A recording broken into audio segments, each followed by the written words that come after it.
So yun mga kamaster, um, nandito ako ngayon sa gilid ng palibot ng aming bahay. Nagtago ako dito. Inaabangan ko sila pagka bumalik. Kasi kanina daw mga alas 6 ng gabi, mayroon na naman daw yung nakabunit na mga tao. At yung baril nila, sinilid nila sa sako. Tinahanap daw nila kami daw nila Misteryoso, Maxton at lalong-lalo na si Dilupyo. Hinahanap daw kami nila. Nagtanong-tanong daw dito sa pinag-anuhan namin, pinag-upahan namin ng bahay. Pero buti na lang yung mga kapitbahay namin dito, hindi kami tinuro. Kasi alam naman nila yung trabaho namin. Kaya hindi nila kami tinuro kung saan yung namin.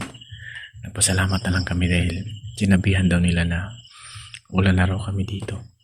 Matagal na raw kaming hindi umuwi. Kaya bukas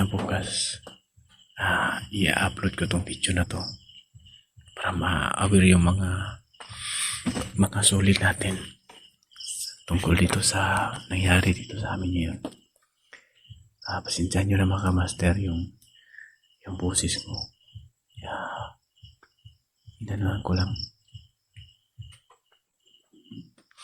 Nagtago ako dito sa may kalayuan sa bahay. Pero yung baril ko, dinala ko ngayon. At saka kinunta ko na rin sila, yung mga kasamahan ko. Problema ko lang dito ngayon kasi si Dilupyo umalis. Hindi pa nakabalik. Wala kasi siyang cellphone eh. Kaya mahirapan akong mag-contact sa kanya. Baka kasi pagdating niya dito, mag-abot sila ng mga tao na naghahanap sa amin. At sinabihan ko na naman yung mga kapitbahay namin o ano man mangyari. Testigo sila. At lalong-lalo na hindi daw nila ako pababayaan. So yun mga kamaster, gusto ko lang ipaalam sa inyo. Nagtungo na po kami sa barangay kanina. Nagpatulong ako sa chairman. Tapos sinabi namin doon na ganito yung nangyayari. Pero hindi pa rin ako makumpiyansa mga kamaster. Tulad ng sinasabi nyo. At kanina, medyo nanghina yung katawan natin. Dahil sinusunod ko yung sinasabi nyo na lagyan ng orasyon yung paligid ng bahay. Kaya ginawa ko yun kanina. Nilagyan ko ng orasyon ng paligid ng bahay. Kaya medyo hindi sila nakakalapit. Pero hindi ako makumpiyansa dahil nung nagtanong-tanong ako, may nakamaskara daw, yung iba nakabunit. At saka yung mga yung mga tito nila sa may ulo, puro may mga pula na nakalagay. Tapos yung isa daw, yung pagmumuka, yung mask daw niya, sigurado ako si Commander Kamandag yun. Kaya mag-aalas 12 na, konti na lang, mag-aalas 12 na. Sa awa ng Diyos, hindi pa naman sila nagpapakita. Pero kanina daw, mga alas 6, may nagtanong-tanong na naman daw. Mga 10 lalaki. Sabi ng mga kapitbahay namin dito. At talaga nakakatulong yung mabait ka talaga sa kapitbahay mo o kapwa-tao mo. Kasi wala ka mang maibigay na material o anumang bagay na makapagpasaya sa kanila. At least pinakita mo na totoong tao ka, tumutulong ka sa hindi man sa material na bagay, kahit maliit. Pero at least tinatanaw nila na utang na loob. Yun, sila naman yung tumutulong sa akin. At lalo na hindi nila ako sinumbong na nandito yung mga anak ko. Kaya sa lahat ng mga kapitbahay ko dito, maraming salamat sa inyong lahat. Chairman, maraming salamat. Sikap, maraming salamat, Kap. Inalalayan mo kami. Pero hindi pa rin yung kalooban ko kahit nandyan sila, dahil alam ko na yung mga naghahanap sa amin may mga kataglayan na mga itim na mahika. Dahil sa narinig ko sa mga usap-usapan sa labas, hindi ko lang talaga masabi talaga ng yung mga daw nila, yung mga salita, hindi daw maintindihan. Alam ko na kung sino naghahanap sa amin. Mga tauhan yun ni Commander Amang at saka ni Commander Kamandag.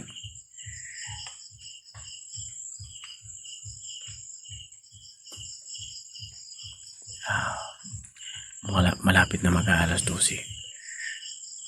Kaya masyadong malakas yung ulan kanina eh. Sobrang lakas ng ulan. Kaya hindi ako nagkumpiyansa. Habang ako'y nandito ngayon,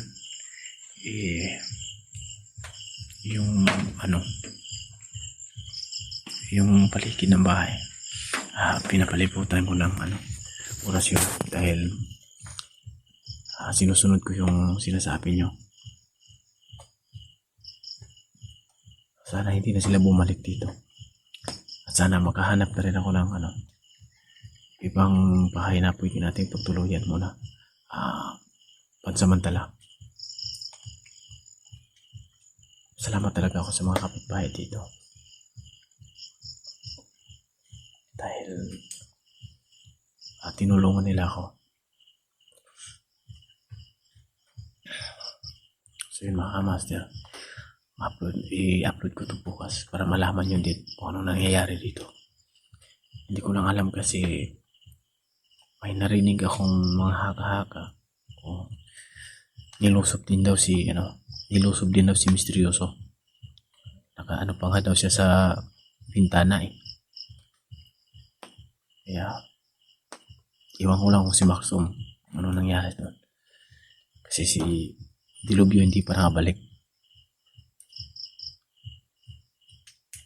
Hindi naman ako namumblima doon sa mga bata kasi andun si Batang Verdugo. Andun yung papa ko. Hindi lang talaga ako magkumpiyansa. Tulad ngayon, dito lang ako sa gilid.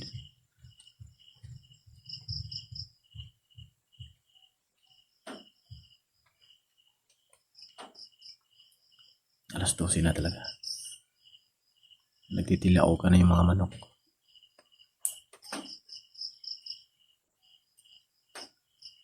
Kung hindi nila talaga ako lulubayan, talaga mapipilitan ako na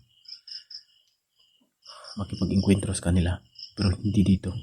Hindi ko gawin dito. Kung maaari magpahabol ako.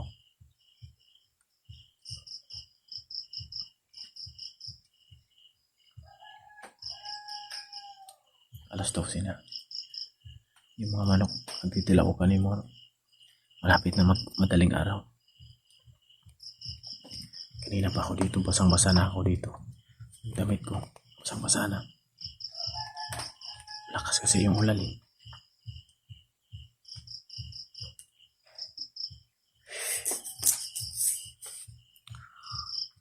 Pinag-alala ko lang kasi yung mga bata. Pasukan kasi bukas eh.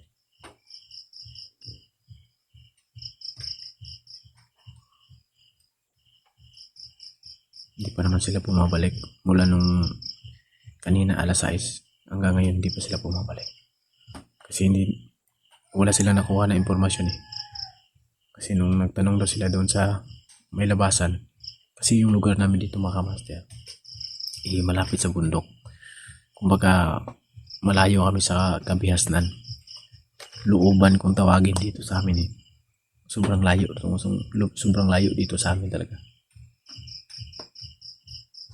Probinsya to dito sa amin sa Mindanao.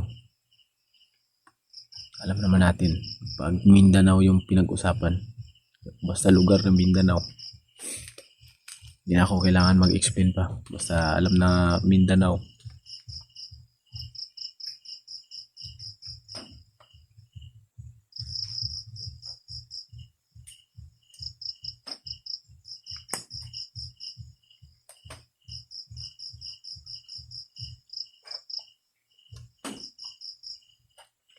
I-upload ko to mamaya siguro. Malapit na naman mag-umaga eh. Alas 12 na.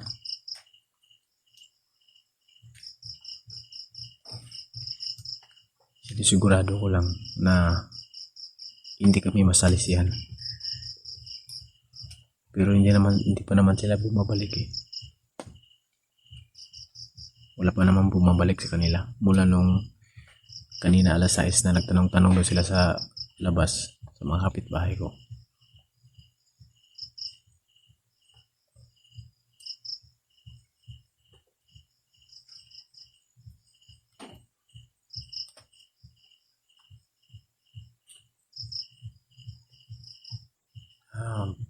Napag-isipan ko tuloy na kunin ko sana yung kwintas na pinasuot ko sa anak ko, kaso nagdalawang isip din ako eh. Pag kunin ko yun, magagalaw nila yung anak ko. Dahil hindi pa talaga sapat yung binigay ni Tatay Limo. Dahil ang sabi dun,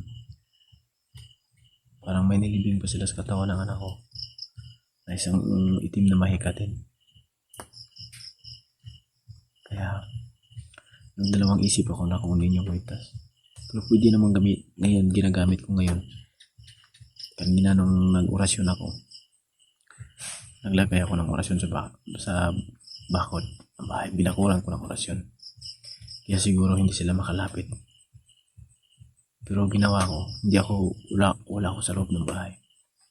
Nandito lang ako sa gilid. Nagmamasid lang ako.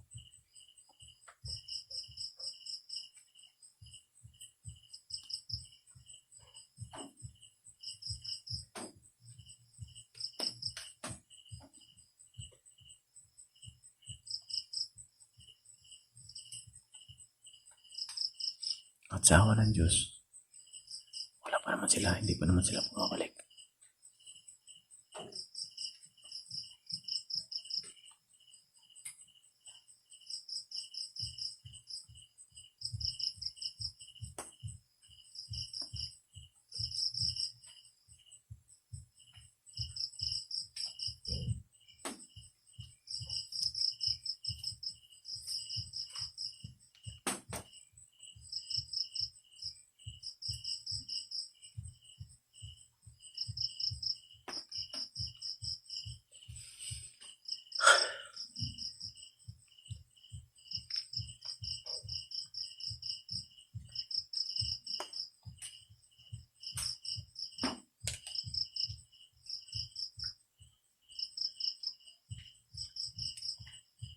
Ginikinaw na ako mga kamaster.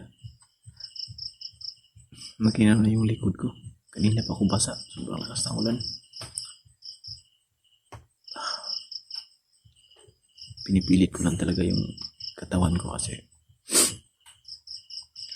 natatakot din ako para sa mga anak ko eh. Kaya kung hindi ko to gawin, kung matutulog lang ako na parang walang nangyari, baka pagising ko wala na sila. Kaya hanggang kaya pa ng katawan ko, lalaban ako. Alam ko naman na nandyan din kayo para sa akin eh. Alam ko na hindi niyo ako papabayaan. Alam ko mababait kayong lahat mga kamaster. Kahit sa lahat kami sa buhay, at least malalaman ko lang na pati kayo hindi niyo ako iniwan.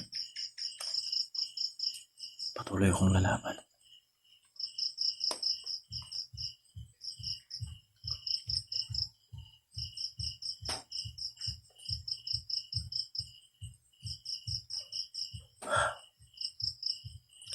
Alas 12 na.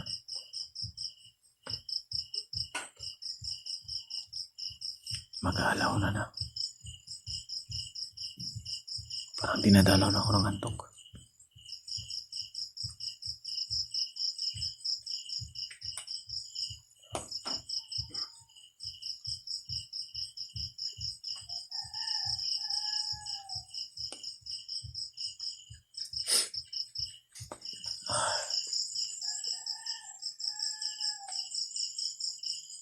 Nag-ano na ako ng dahon ng saging.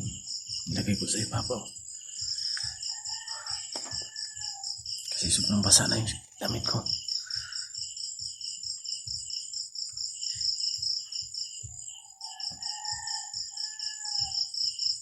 Natitila ako ka na yung mga manok.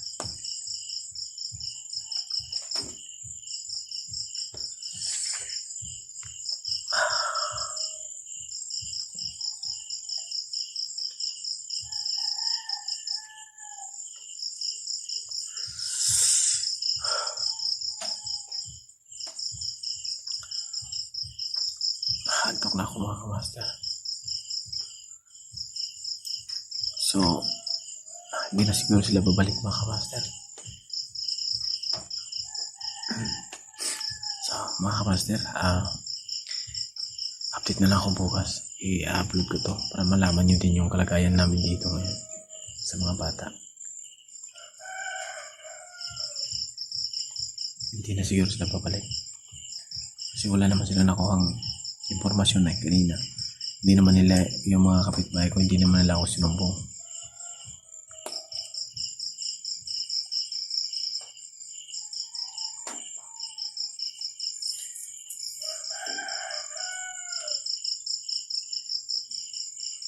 Magpapaalam na siguro ako mga master para makauwi na rin ako. Kasi yung bahay ko nandun pa sa unahan. Pero makita ko lang. Dito lang ako medyo malayo. Tapos iikutan ko dun. Iikutan ko maya. Diretso na ako papasok. Kasi yung nakapalibot sa bahay, puno ng saging, puno ng iniyog, at saka yung mga gulay-gulay, mga tanim na gulay, mga kapitbahay din. Hindi nila ako makikita kagad. Kaya sakit ng tiyan ko, hindi pa ako kumakain kasi wala pa akong kain.